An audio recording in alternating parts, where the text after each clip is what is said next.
क्योंकि fast charging का support इसमें आपको नहीं मिलता है। और दोनों ही फ़ोन आपको काफ़ी बल्कि नज़र आएंगे क्योंकि इन दोनों ही फ़ोन्स में आपको 5000 mAh की आपको 90 हर्ट्ज का रिफ्रेश रेट दे रखा होता है। लेकिन कहीं ना कहीं मोटोरोला में आपको थोड़ी सी क्लासी और यूनिक वाली फीलिंग आ जाएगी।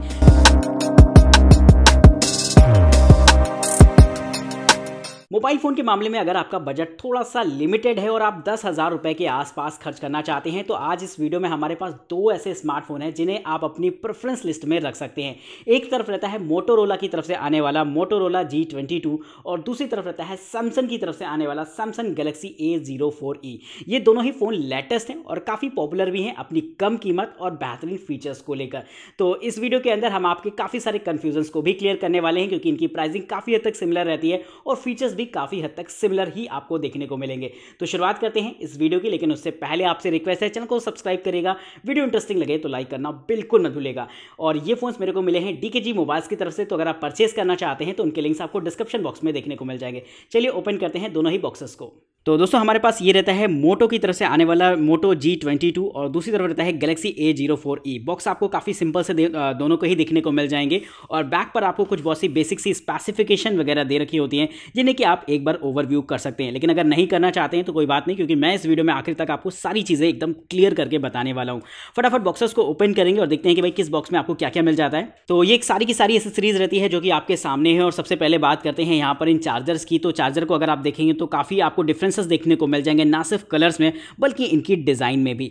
यहाँ पर आपको मोटोरोला ऑफर करता है 20 वॉट की फास्ट चार्जिंग, जो कि एक बहुत अच्छी बात है। वहीं सैमसंग आपको एक स्टैंडर्ड चार्जर देता है जिसे कि आप यहाँ पर देख सकते हैं। तो ये चीज़ मेरे को थोड़ा सा अखर जाती है सैमसंग में कि 7.5 वॉट की स्टैंडर्ड चार्जिंग देना कहीं से भी मेरे को एक बहुत ही ज़्यादा फायदे वाला सौदा नहीं लगता है सैमसंग की तरफ से। लेकिन यहाँ पर इसके ग्लोबल वर्जन में आपको मोटोरोला के 15 वॉट की चार्जिंग और इंडियन वेरिएंट में, चूंकि इंडियन काफ़ी ज़्यादा जागरूक हैं फास्ट चार्जिंग को लेकर, तो यहाँ पर मोटोरोला 20 वॉट की फास्ट चार्जिंग देता है जिससे कि वो यहाँ पर थोड़ा सा अपना धाक जमा पाए। साथ ही साथ अगर आप देखेंगे तो दोनों में ही आपको टाइप सी केबल्स देखने को मिल जाती हैं। ये एक बहुत अच्छी बात रहती है और कहीं ना कहीं ये चीज़ मेरे को सैमसंग में भी काफ़ी अच्छी लगी है। भले ही फ़ोन बजट रेंज आपका क्यों नहीं है, लेकिन इसके बावजूद भी वहाँ पर उन्होंने टाइप सी ऑफर करी है। वहीं दोस्तों अगर आप मोटोरोला में देखेंगे तो यहाँ पर आपको एक केस कवर देखने को मिल जाता है जो कि ये प्यारा सा रहता है और ओवरऑल इसकी क्वालिटी ठीक ठाक रहेगी। काफ़ी हार्ड केस कवर आपको दे रखा होता है। हालांकि ये आपका TPU केस ही होता है, लेकिन काफ़ी हार्डनेस आपको इस केस कवर में देखने को मिल जाएगी। लेकिन समय के साथ साथ पीला पड़ जाएगा, जो कि आप यहाँ पर देख भी पा रहे होंगे।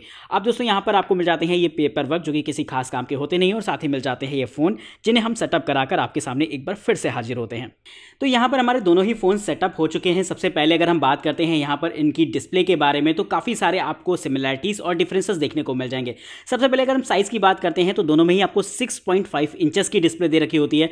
मोटो में यहाँ पर आपको 6.5 इंचेस का IPS LCD पैनल दे रखा होता है जो कि 90 हर्ट्ज के रिफ्रेश रेट के साथ आता है। वहीं यहाँ पर आप अगर सैमसंग को देखेंगे तो यहाँ पर आपको 6.5 इंचेस का PLS LCD पैनल दे रखा होता है जो कि आपका जो है नॉर्मल रिफ्रेश रेट के साथ आता है। तो एक बेसिक का अंतर और सिमिलरिटी आपको यहाँ पर इसी पॉइंट में देखने को मिल गई होंगी कि साइज़ भले ही यहाँ पर सेम रहता है, लेकिन यहाँ पर रिफ्रेश रेट में अंतर देखने को मिला है। दोनों में ही आपको HD+ का रेजोल्यूशन देखने को मिल जाएगा जिससे कि आप गौर भी कर सकते हैं और ओवरऑल ठीक ठाक रहता है। चूंकि ये एक बजट रेंज फ़ोन है, इसलिए ज़्यादा एक्सपेक्टेशन रखना कहीं ना कहीं मुझे लगता है ठीक नहीं होगा।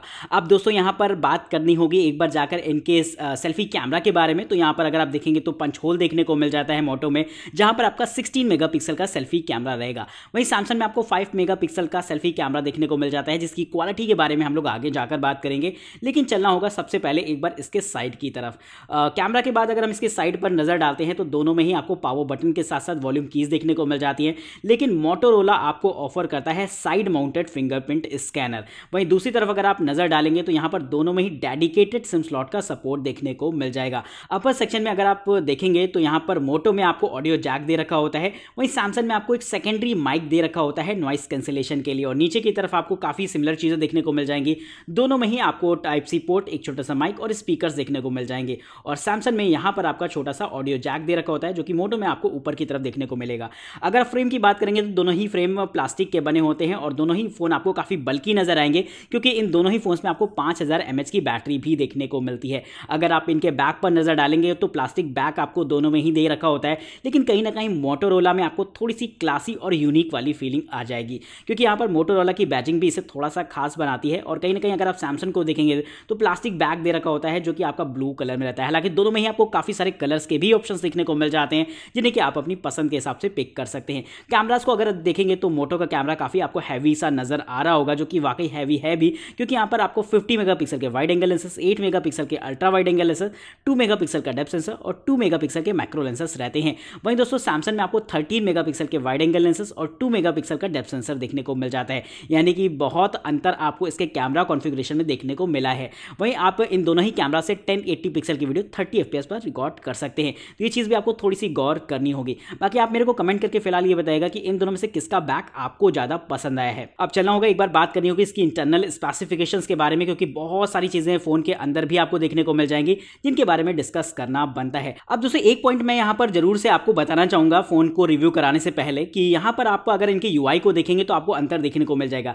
इसलिए अंतर देखने को नहीं मिल रहा है क्योंकि ये अलग अलग ब्रांड्स के हैं, बल्कि इसलिए अंतर देखने को मिल रहा है क्योंकि सैमसंग यहाँ पर वन UI इस्तेमाल करता है, जिसे कि आप यहाँ पर देख पा रहे हैं। वही यहाँ पर अगर मोटो की बात करते हैं तो ये आपका यूज़ करता है स्टॉक एंड्रॉइड को, जो कि एक बहुत अच्छी बात रहती है। बहुत से लोग ऐसे होते हैं जिन्हें कि फालतू के एड्स और फालतू के ऐप्स नहीं चाहिए फ़ोन पे, वो कहीं ना कहीं स्टॉक एंड्रॉइड काफ़ी ज़्यादा प्रेफर करते हैं। मैं भी प्रेफर करता हूँ स्टॉक एंड्रॉइड, जिसकी वजह से ये फ़ोन मेरे को काफ़ी इंटरेस्टिंग लगा है। अगर आप देख पाएंगे तो दोनों की टेक्निकल स्पेसिफिकेशन में आपको काफ़ी सारी डिटेल्स वगैरह दे रखी होती हैं, और दोनों में ही अगर आप देखेंगे तो आपको देखने को मिल जाते हैं यहाँ पर एंड्रॉइड 12 के वर्जन। तो ये चीज़ मेरे को काफ़ी इंटरेस्टिंग लगती है कि एंड्रॉइड 12 आपको दोनों में ही देखने को मिल गया है, तो इस पॉइंट के लिए दोस्तों एक लाइक तो बनता है। वहीं अगर हम इनकी प्रोसेसर को लेकर थोड़ा सा डिस्कशन करें तो यहाँ पर आपको जो प्रोसेसर देखने को मिल गए हैं वो मोटो में जो देखने को मिला है वो हीलियो का G37 देखने को मिला है, और नैनो रिव्यू वेबसाइट के हिसाब से रेटिंग देखी जाए तो इसकी 25 की होती है और एक डी ग्रेड प्रोसेसर रहता है। वहीं अगर हम सैमसंग की बात करते हैं तो यहाँ पर हीलियो का P35 देखने को मिला है,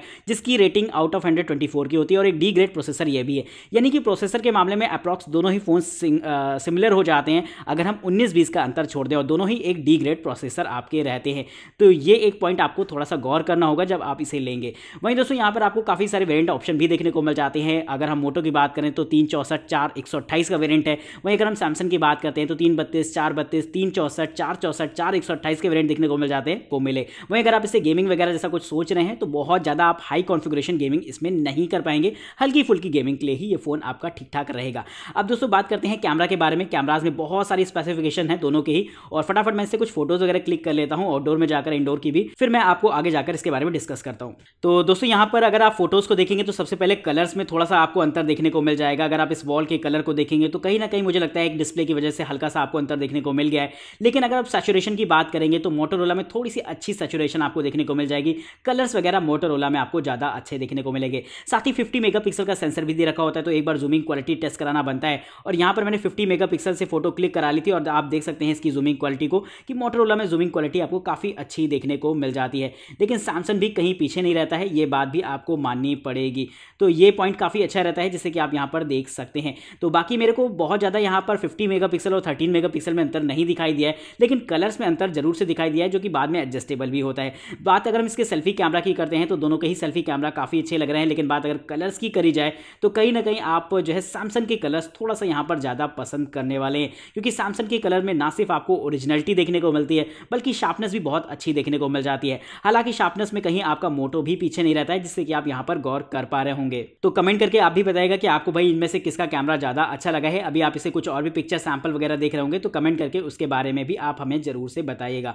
फिलहाल अब दोस्तों चलते हैं यहाँ पर इसके फिंगरप्रिंट स्कैनर और फेस लॉक की बात कर लेते हैं। और यहाँ पर थोड़ा सा फिंगरप्रिंट स्कैनर की बात करें तो सैमसंग में तो आपका है ही नहीं, और यहाँ पर अगर हम मोटोरोला की बात करते हैं तो यहाँ पर अगर आप हल्का सा भी लगाते हैं तो मुझे लगता है कि एक हल्का सा डिले के बाद ये आपका ओपन करता है, जैसे कि आप यहाँ पर देख सकते हैं। तो फिंगरप्रिंट स्कैनर यहाँ पर एवरेज टाइप है मोटो का। और अगर हम फेस लॉक की बात करते हैं तो यहाँ पर फेस लॉक के लिए जैसे ही सामने लाते हैं इन दोनों ही फोन्स को तो मोटो थोड़ा सा पहले रिस्पॉन्ड कर देता है, लेकिन यहाँ पर सैमसंग पीछे रह जाता है। एक बार फिर से इस चीज़ को देखते हैं तो मुझे ऐसा लगता है कि आपकी बार सैमसंग पहले ओपन हुआ है, मोटो बाद में हुआ है, यानी कि दोनों में ही डिले देखने को मिला है। लेकिन मुझे लगता है सैमसंग यहाँ पर थोड़ा सा तेज़ी से रिस्पॉन्स दे रहा है। तो कंपैरिजन में अगर देखा जाए तो सैमसंग फेस लॉक में थोड़ा सा फास्ट रहता है, लेकिन मुझे ऐसा लगता है कि फिंगरप्रिंट स्कैनर का सपोर्ट यहाँ पर मोटोरोला में दे रखा होता है, जो कि एक एडिशनल सपोर्ट है। अब हम लोग दोस्तों बात करते हैं फाइनल रिव्यू के अंदर जाकर कि इनमें से कौन सा फ़ोन आपको लेना चाहिए। तो फाइनली दोस्तों यहाँ पर अब हम बात करते हैं इस फाइनल रिव्यू के अंदर कि इन दोनों में से कौन सा फ़ोन आपको लेना चाहिए। यहाँ पर बहुत सारे ऐसे पॉइंट्स हैं जिनके बारे में बात हो सकती है, लेकिन मैं यहाँ पर कुछ ही पॉइंट्स उठाऊंगा, जिसमें सबसे पहला डिस्प्ले का आता है। डिस्प्ले काफ़ी हद तक दोनों की एक जैसी लग रही हैं, लेकिन कहीं ना कहीं मोटोरोला आपका आगे इसलिए निकल जाता है क्योंकि यहाँ पर आपको भले ही दोनों में HD+ का रेजोल्यूशन दे रखा होता है, लेकिन यहाँ पर HD+ के रेजोल्यूशन के साथ आपको 90 हर्ट्ज़ का रिफ्रेश रेट दे रखा होता है, जिसकी वजह से मैं कहूँगा कि यहाँ पर ये फ़ोन थोड़ा सा आगे निकलता हुआ आपको दिखाई देगा। नेक्स्ट पॉइंट जो आता है वो फिर से मोटोरोला के पक्ष में इसलिए होने वाला है क्योंकि फास्ट चार्जिंग का सपोर्ट इसमें आपको नहीं मिलता है। भले ही 5000 mAh की बैटरी जरूर मिलती है, लेकिन फास्ट चार्जिंग यहाँ पर नहीं है। लेकिन यहाँ पर 5000 mAh की बैटरी के साथ मोटोरोला आपको 20 वॉट की, 15 भी नहीं, सीधे 20 वॉट की फास्ट चार्जिंग का सपोर्ट देता है, जिसके लिए दोस्तों मैं तो कहूँगा कि यहाँ पर एक लाइक इस फ़ोन के लिए बनता है।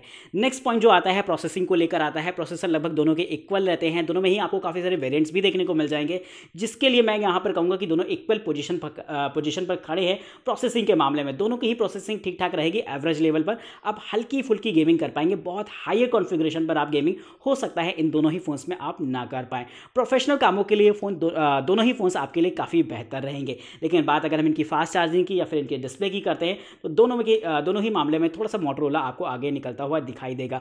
और कैमरा की बात करी जाए तो सेंसर वाइज भले ही आपको मोटोरोला थोड़ा सा आगे रहता है, लेकिन अगर हम क्वालिटी वाइज कंपेयर करें तो दोनों में 19-20 केवल कलर्स का अंतर है। बाकी कोई बहुत बड़ा अंतर मेरे को इन दोनों ही फोन्स में देखने को नहीं मिला है।